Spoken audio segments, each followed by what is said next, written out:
When you speak, or write, or read a sentence, it feels like an act of total freedom. You choose the words and the order they appear in. Yet, across millions of these choices, a rigid mathematical pattern appears. In the 1930s, Harvard linguist George Kingsley Ziff began counting the words used in books and speeches.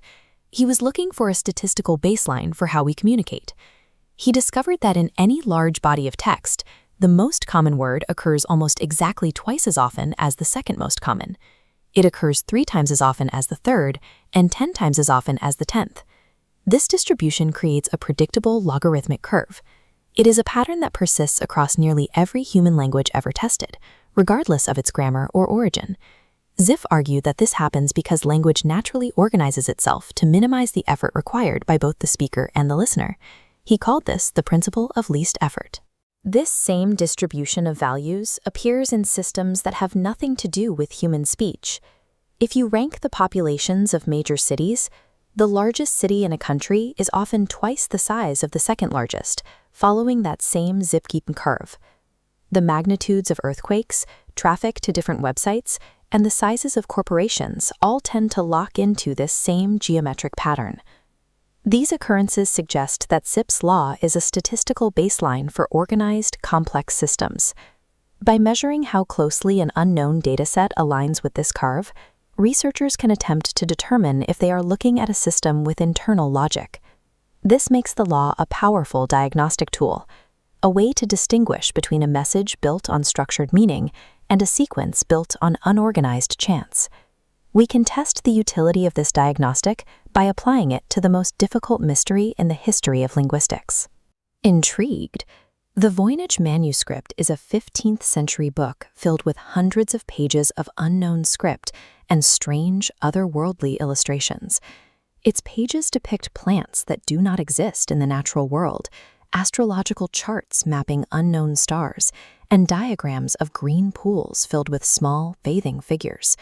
For 600 years, the elaborate looping text accompanying these drawings has remained silent. No one has been able to translate a single sentence. Because it has resisted every conventional attempt at decipherment, the manuscript has become the ultimate test case for our statistical lie detector. In the 1940s and 50s, elite codebreakers who had dismantled wartime ciphers spent years analyzing this text and failed to find a crack. Modern cryptographers and AI models trained on hundreds of language families have processed the manuscript with the same result.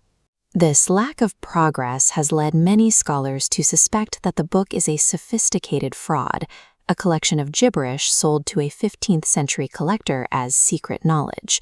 Hoax theories suggest the text was generated using tools like card and grills or simple algorithms to create a patterned but ultimately meaningless script. If we run Voynich's through Ziff's equation, we can find evidence of whether this script is an elaborate fake or a genuine hidden language. Modern statistical analysis has finally provided a look at the internal organization of the Voynich text. As this graph shows, the word frequencies in the Voynich manuscript follow a near-perfect Zipfian curve. This separates it from random gibberish. When we compare the statistical tables of the manuscript to English, the rank and frequency of its words align perfectly with living languages. For many, this is evidence that the book is not a fraud. A 15th century forger would have had no knowledge of a statistical law that wouldn't be discovered for another 500 years. The alignment suggests that the Voynich manuscript is a highly structured system, possessing the high-level organization expected of a real language. However, research into automated text generation has complicated this verdict. Mathematicians found that basic structural rules, how letters and spaces combine, can generate a Ziff curve without human intent. This is vital. While a Ziff curve signals deep structure, it doesn't guarantee the text carries actual information. The manuscript exists in a strange limbo. It possesses the statistical skeleton of a language, but it may have no intellectual body to support it. It behaves like a language and obeys the statistical laws found in cities and earthquakes, yet after 6 centuries, it still refuses to speak. Statistical laws can show us that a complex structure exists, but structure alone cannot tell us what that secret actually says.